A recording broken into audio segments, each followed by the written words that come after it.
हर हर महादेव। आइए चर्चा करते हैं तुला राशि वाले जितने भी जातक हैं कि देवगुरु बृहस्पति 7 मई को अस्तगत हो रहे हैं।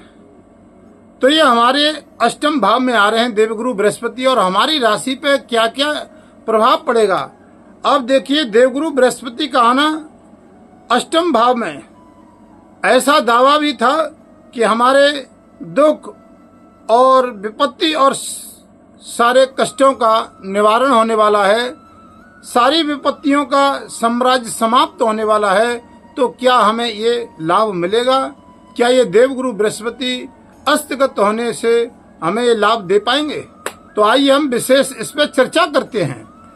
तो देवगुरु बृहस्पति विशेष ये तुला राशि वाले जातकों के लिए है। अष्टम भाव में देवगुरु बृहस्पति आ गए हैं आपके में। अब हम आइए चलते हैं कि हमें किन किन बातों का, यानी देवगुरु बृहस्पति के अस्त में सावधानी बरतने की आवश्यकता है, और किन किन कार्यों को हमें करना चाहिए, किन किन कार्यों को नहीं करना चाहिए। अभी देखिए कि देवगुरु बृहस्पति आपकी वृष राशि में, यानी 1 मई को दोपहर 1:51 पे आपकी राशि में राशि परिवर्तन हुए और प्रवेश किए, और कुछ ही समय के बाद हमें जानकारी हुई कि देवगुरु बृहस्पति 7 मई को अस्त हो गए। देवगुरु बृहस्पति का 1 जून को उदय होगा। अब देखिए, आपके अष्टम भाव में देवगुरु बृहस्पति लगन से अष्टम भाव पड़ रहा है। तो अष्टम भाव बड़ा ही महत्व होता है, गुप्त विद्याओं का होता है। अकस्मात हमें जो कार्य नहीं बनने हों तो हमारे अकस्मात कार्य बनते हैं। काफी लंबे समय से तुला राशि वाले जातक दुख और विपत्तियों के साम्राज्य में घिरे हुए। तो देवगुरु बृहस्पति जैसे ही अपनी राशि परिवर्तन करके आए तो हमें बड़ा खुशी थी, लेकिन कुछ ही समय बाद हमारे सामने आया कि अस्त हुए। अब देखिए, देवगुरु बृहस्पति की आपके पंचम भाव में दृष्टि जा रही है, तो इसका प्रभाव हमारे कैरियर पर, स्वास्थ्य पर कैसा पड़ने वाला है। हमारे व्यापार धंधे रोजगार पर अस्तगत होने से क्या कोई परेशानी का सामना तो नहीं करना पड़ेगा? तो आइए हम चर्चा करते हैं कि आपके पंचम भाव में दृष्टि जा रही है, और आप ध्यान से सुने कि पंचम भाव जो देवगुरु अष्टम में बैठे वहां से दृष्टि द्वादश भाव में पड़ रही है। आपकी लगन से द्वादश भाव पंचम भाव आ रहा है। तो द्वादश भाव में देखिए, धन के द्वारा हमें थोड़ा सजग रहने की आवश्यकता है। धन को हमको, किसी को अगर कोई व्यापार कर रहे हैं या अपना कोई रोजगार छोटा कर रहे हैं, तो हमें बड़ी सावधानी बरतने की आवश्यकता है, क्योंकि द्वादश भाव में दृष्टि पड़ेगी, और वहां पर द्वादश भाव में आपके केतु भी बैठे हुए हैं।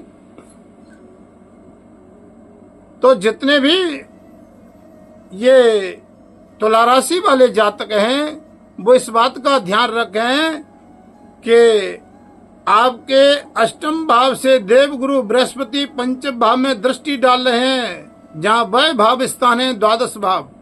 विदेश यात्रा करने वाले जातकों को तो लाभ मिलेगा, व्यापार धंधे में भी आपके में बढ़ोतरी होगी, क्योंकि ये देवगुरु बृहस्पति केवल 1 महीने के लिए अस्तगत हुए हैं, यानी 1 जून तक। बाकी के 1 साल तक, 1 वर्ष भर तक, ये 12 महीने आपकी ही राशि में, वृष राशि में ही रहेंगे, अष्टम भाव में। लेकिन यहाँ पर आपको ऐसा नहीं कि अस्तगत हो गए हैं, कि कोई भी ग्रह अस्त होता है तो आपको हम बताते हैं कि जब सूर्य के निकटतम जो ग्रह पहुंच जाता है और सूर्य की छाया में पहुंच जाता है तो वो अस्त हो जाता है, उसकी डिग्रियां कम हो जाती हैं, क्योंकि सूर्य देव की बहुत बड़ी पावर है। यानी सूर्य देव को आप ऐसे समझिए कि पूरे ब्रह्मांड को जो प्रकाश देने वाले हैं, ऊर्जा देने वाले हैं, शक्ति देने वाले हैं, और जो ग्रह उनके नजदीक पहुंच जाता है, डिग्री वाई कम हो जाता है तो अस्तगत हो जाता है उनकी छाया में आकर के। अब ये सूर्यदेव की शरण में चले गए, एक तरह से चलिए सूर्यदेव की यानी गोदी में बैठे हुए हैं, सूर्यदेव के हृदय में बैठे हुए हैं। तो सूर्यदेव महाराज के हृदय में बैठने से पंचम भाव में दृष्टि जाएगी, तो विदेश वाले में रहने वाले उनको भी लाभ मिलेगा, कारोबार में भी लाभ मिलेगा। लेकिन ध्यान रखने की आवश्यकता है, केतु बैठे हुए हैं, वहां पर आपको एक लाल ध्वजा कहीं पर आप मंदिर में चढ़ा दें। मस्तक पर ध्यान रखें, पीला चंदन लगाएं, केसर का चंदन लगाएं, तो आपको कार्य में रुकावट नहीं होगी और आपके व्यापार बिजनेस में भी परेशानी नहीं आएगी। अब देखिए, सप्तम भाव पे देवगुरु बृहस्पति की दृष्टि पड़ रही है। तुला राशि वाले जातक ध्यान से सुने कि सप्तम भाव पड़ा है धन भाव, यानी धन भाव यानी आपकी लगन से दूसरा भाव। वो दूसरा जो भाव होता है जहाँ देवगुरु बृहस्पति की दृष्टि सप्तम भाव में जा रही है, वो वाणी का होता है, धन का होता है, कारोबार का होता है, परिवार का होता है। तो देखिए, जो परिवार में मन मुटाव इत्यादि, कुटुंब परिवार में धन का अभाव, तो यहाँ पर हमें विशेष ये बात ध्यान रखनी है कि हम किसी को धन दें, अब होगा तभी तो देंगे। धन दें तो उसमें सजगता बरतने की ये बड़ी आवश्यकता है आपको, तुला राशि वाले जातकों को, क्योंकि देवगुरु बृहस्पति अस्त हो गए हैं। अब अस्तगत जब ग्रह हो जाता है तो आपने देखा होगा कि हम कोई भी शुभ मांगलिक कार्य भी नहीं करते हैं, विवाह शादी, नया निर्माण, गृह प्रवेश, मुंडन इत्यादि भी नहीं करते हैं। देवगुरु बृहस्पति का अस्त होना आप ऐसे समझिए कि तारा डूब गया है, और तारे डूबने में हम कोई शुभ कार्य करते नहीं है, कार्य वर्जित होते हैं। तो ये 1 महीने का समय है, तारा डूबा हुआ है।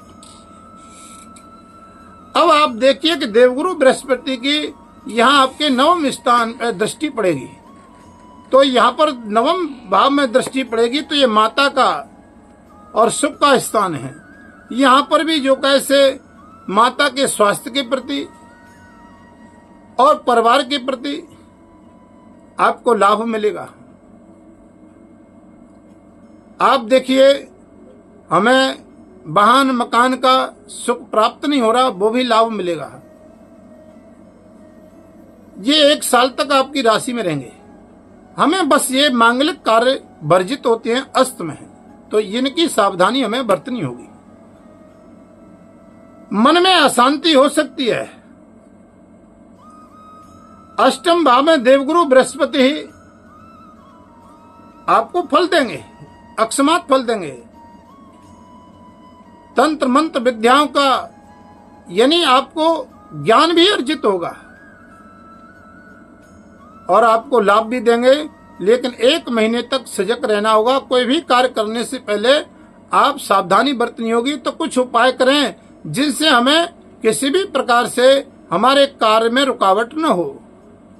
तो देवगुरु बृहस्पति के लिए गुरुवार के दिन चने की दाल, पीले वस्त्रों का, क्योंकि देवगुरु बृहस्पति का स्थान कहाँ पर है? भगवान के मंदिरों में। आप मंदिर में जाएं, पीले वस्त्रों का दान करें, पीली वस्तु का दान करें। भगवान के मंदिर में बृहस्पतिवार को पीले लड्डुओं का भोग लगाएं। आपको देवगुरु बृहस्पति का बहुत बड़ा लाभ प्राप्त होगा। तो तुला राशि वाले जातकों के लिए बहुत अच्छा है, आप ये उपाय करें।